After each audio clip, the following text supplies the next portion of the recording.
What's up, guys? I'm Stefan Lewis, and this is Around the Hood with KSL Cars.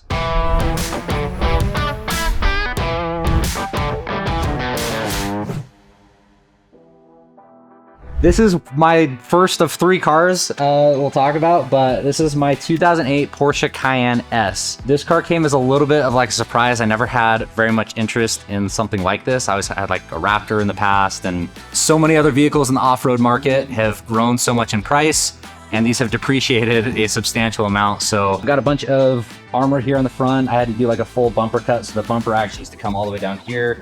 I literally like sliced it in half. It's hilarious to see the kind of looks that this gets, especially like when you're out on the trails in Moab. You know, people with built Jeeps on like 40s and all sorts of stuff, you know, they look at this and like, oh yeah, haha, you're gonna take that on the trail. And then you do, everybody gets a good laugh out of it. We're good. So the Cayenne came in 3 trim levels. It came with a base, the S, and the turbo. The base was a 6-cylinder. This is the S, which is the 8-cylinder. It's 4.2 8-cylinder. And then they had a turbo version, which is this exact motor, but with turbos on it. This is kind of regarded as one of like the more reliable ones. I know a lot of people get scared of like Porsche and they're like, oh no, Porsche with like high miles, but it's actually been super reliable for me, and it's got tons of cool like off-road features. With this being Porsche's kind of first entrance into like the off-road like SUV market, they really went hard and they like feature heavy on this for off-roading. So it's full-time all-wheel drive. It has a center locking diff, low range gearing, stuff that like literally the generation right after this, they changed it and it turned into more of like a street, like sport SUV thing. So that combination with how much these have depreciated, they've become like a real top pick for off-roading builds. Back here is super interesting because it has a drawer system, also from Front Runner. I was kind of worried that it would rattle around because it's kind of like a big filing cabinet, but it actually makes like no noise and it fits so much stuff in here. Like I literally keep all of my camping gear in here, so I can literally just like go pick up food and throw the tent on and we can like go disappear in the mountains for a little bit. Okay, and car 2 of 3 is my baby. I love this car. This is my 1995 Mazda RX7. It's a JDM spec, so meaning it comes from Japan. It's right-hand drive, and it is like the most absurd car to drive. It's also like the smallest engine. It's a 1.3 liter. It literally sounds like a weed eater almost when you're driving it. This car is really special to me because growing up in high school, I had an RX-8 in high school, but like this was always like the big car that like everybody wanted, right? This was like, they call them like JDM legends. Like cars that come from Japan, like the Fast and Furious cars. It's just been like the funnest experience. It's also like my daughter's favorite car. She loves working on it with me. She's 6. Are you gonna work on cars? Yeah. Yay! I love working on cars. You love working on cars?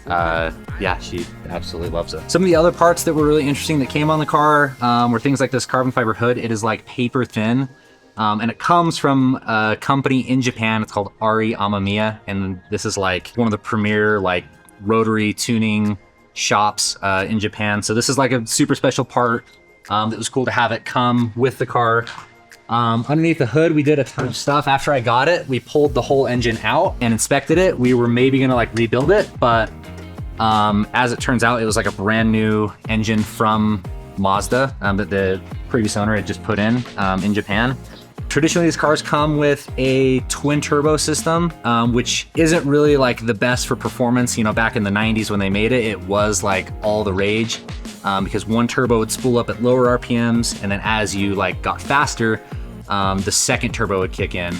But for like making the best power, and turbos have become so much more efficient, it's definitely preferred to switch to a single turbo like this. So this is a Borg Warner 7670. It's got all the upgrades as far as like fueling. You can run flex fuel on ethanol as well as just regular like pump gas. It's got a ton of cooling mods. Some of my favorite parts about it, I got these TE37s. These are like some of my favorite wheels of all time. As far as like in like car culture, they're everybody's favorite wheels. All right, and then 3 of 3. This is the current build. This is a 2008 BMW M3. This car came as the successor to my last car. I actually had a pretty crazy incident last year where I had a suspension component failure on one of my rear tires, or like rear suspension components. and I drove straight into a wall at Utah Motorsports campus at like 70 miles an hour, like head on. I broke a bunch of vertebrae in my back, and obviously the car was completely totaled. And so this was kind of the next step into that. My wife was hoping that I'd be done, but here I am. I bought another car. So this is the 2008 BMW M3. I bought it, also crashed, but it had just light damage on it. My plan was to get it cheap because it was crashed, but I could do a lot of the work myself. So actually the quarter panel on this other side, which we can show in a minute, they sliced it and cut basically right here. They cut in the trunk and then cut here underneath the door and replaced this entire like rear quarter panel, which was a ton of work. Fortunately, I didn't have to do it. That was one of the only things that I can't do. But it's been such a fun project. Since it was crashed on track, it already had a lot of the safety gear, which my previous car didn't have.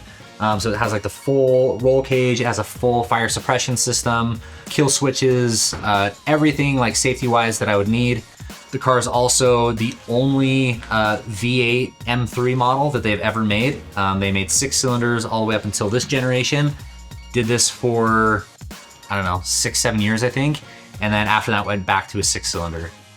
So this car is like one of the funner versions of it because it sounds rowdier than a lot of the other M3 models.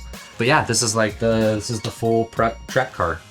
Obviously this is a small garage, but I feel like I have properly wrung out every little bit that you can get out of a small 2-car townhome garage. I've outfitted it with everything that I needed, including this, which is a MaxJax from a company called Bendpak. And they make like full-size lifts and stuff like that, but this is kind of like their smaller version. And what's nice about this is if you see the wheels here at the bottom, you can actually unbolt this. There's anchors in the ground that are like threaded, and then you can take this out, move it, and then you have happy wife, happy life. But yeah, it's awesome to have this in like a little garage, turn it into a little shop. So my passion for cars kind of started with my brother. I have a brother who's 8 years older than me. His name's Sky. He taught me how to drive when I was like 14 years old. And I was always just like the little brother, just like wanting to do whatever he did. What's been super fun is that like as I've gotten older and I've had kids, I have a 3-year-old and a 6-year-old daughter.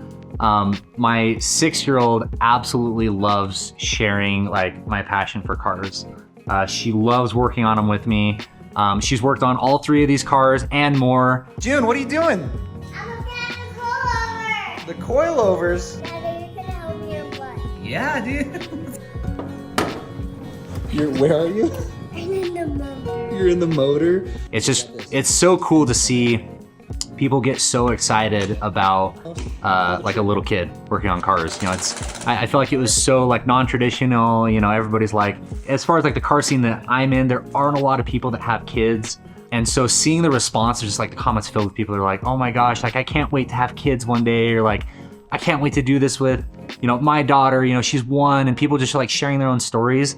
It has been like by far the coolest experience I've ever had on social media. And I feel so lucky to have my 2 daughters. They're just the absolute best. And that's gonna be it for this edition of Around the Hood with KSL Cars. Thanks for watching.